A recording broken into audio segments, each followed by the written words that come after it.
Good morning, everyone. Pastor Bob. I hope you guys are all having a great week.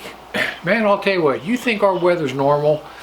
Last week we were like 105 just about 5 days ago. And right now we're down to like 74 and the wind's blowing and it's almost cold here. So something's up with the weather. So listen, G-Man commented, he said, Pastor Bob, I want to see some more garage videos. So this weekend we're out in the garage just because of G-Man. You guys see his comments every week. He's been a follower for a long time. So listen, I wanted to talk to you about this scripture. It's found in Malachi 3, 10, and 11. And this is what it says. It says, Bring ye all the tithes into the storehouse, that there may be meat in my house, and prove me now herewith, saith the Lord of hosts, if I will not open to you the windows of heaven, and pour out a blessing, that there shall not be room enough to receive it. You know what? This is what God's telling us in that scripture. He says, if you will give to others, and I'm not talking about the tithe 10%.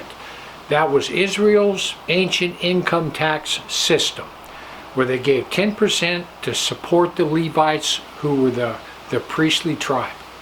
I'm talking about you just giving out of the abundance of your heart to people in need and to charities in need.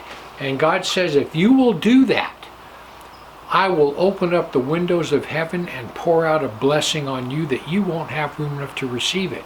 People, I have tested God with this, and he says to test him. He says, prove me with this. I have tested God with this 100 times, and every single time he comes through. I give to others, I give to charities, and God has blessed me abundantly, above and beyond my wildest imagination. But listen, I wanted to talk to you about verse 11. And this is what it says. He says, if you will do this, if you will give to others, this is what I'll do for you. And I will rebuke the devourer for your sakes, and he shall not destroy the fruit of your ground. I can't talk. Okay, let's start over. And I will rebuke the devourer for your sakes, and he shall not destroy the fruits of your ground, neither shall your vine cast her fruit before the time in the field, saith the Lord of hosts. So God says, if you will do this, I will rebuke the devourer. I will not let Satan destroy what you have. Well, listen, I pray that prayer literally almost every day. When I pray at night, I always say to the Lord, I said, Lord, would you please put a hedge of protection around my entire property and rebuke the devourer and help all my things to last as long as I need them. I pray that prayer all the time. All right, now, listen to this. Last week, my faucet went out of my sink, right? My bathroom sink. And it got to where when you know, it's one of those ones I don't have a traditional sink that goes down into the cabinet. It's a bowl that sits on top. And the spigot's about a foot tall, you know, and it just comes out. But the top part got where when I'd push up on it, the water wouldn't come out. You'd have to fiddle with it, and pretty soon the water would come out. And it just got to be where it wouldn't work at all. So it wasn't hard to change, just get underneath there, take out the hot and the cold hoses, and then undo this one nut. I mean, it takes literally 10 minutes to change it. So I go over to Home Depot, and this stupid thing, right, it's like a Pfizer. This thing cost $118. And all it is a piece of pipe with a little valve in it. It's nothing, nothing. I mean, this thing probably didn't cost 15 cents to make in China. And it cost me 118 bucks. So I got that done, right? That was like, I don't know, like maybe Friday. So then like Saturday, I mow my lawns. And, you know, I mow them, then I get out my edger and I edge everything. And then I get out my blower, go pulling on the blower handle, and the blower won't start. And I want, what's with this? This thing always starts. And I'm pulling on it, and it flat don't work. So I go to Home Depot, get a spark plug, bring back a spark plug, and put a new spark plug in it, and pull it, and once again it doesn't work. And finally I put starter fluid in there, and it wouldn't start. So I know it's not gas related, it's getting plenty of gas. So I took the plug out, held it on the cylinder, and pulled the rope, and it's not getting any spark at all. So obviously the magneto went out.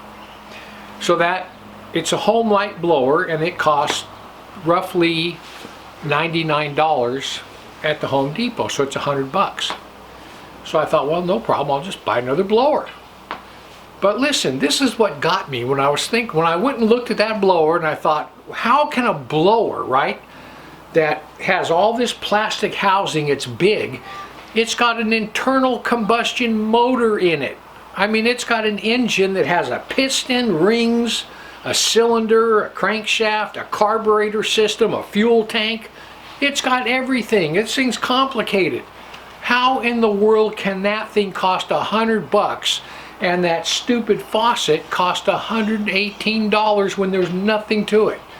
I thought, what a rip. I mean, I don't mind paying that for the blower, but that faucet, man, I got ripped off on that dude, that's for sure. But anyway, I said all this to say this. People, listen. I pray every night that the Lord will rebuke the devourer and bless my home. And he does. And when some little things happen, like obviously my faucet went out and then my blower, you know what? Do you want to sit there and think, well, the Lord's not answering my prayer. I asked him to rebuke the devourer and all of a sudden these things break? No, that's not it at all. People, listen. I have a whole lot more in my house than just a blower and a faucet.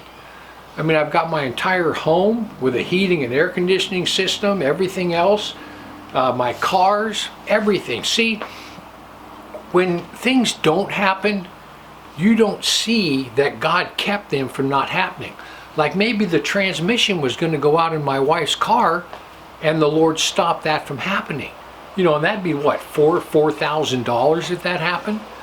Or maybe he kept the engine from blowing up in my car. Maybe he kept one of my dirt bikes from, scattering the motor. So in other words, when you pray that prayer, you don't see all the things that the Lord keeps from happening. All you see is those two little things that the Lord did allow to happen.